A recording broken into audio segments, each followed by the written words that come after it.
You ask Tiger to solve. This deals with linear equations with one unknown.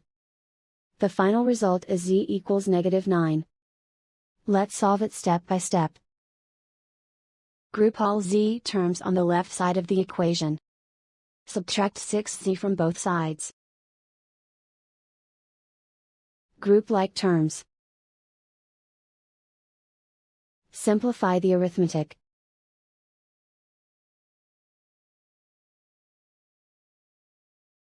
Group all constants on the right side of the equation. Add 9 to both sides. Simplify the arithmetic.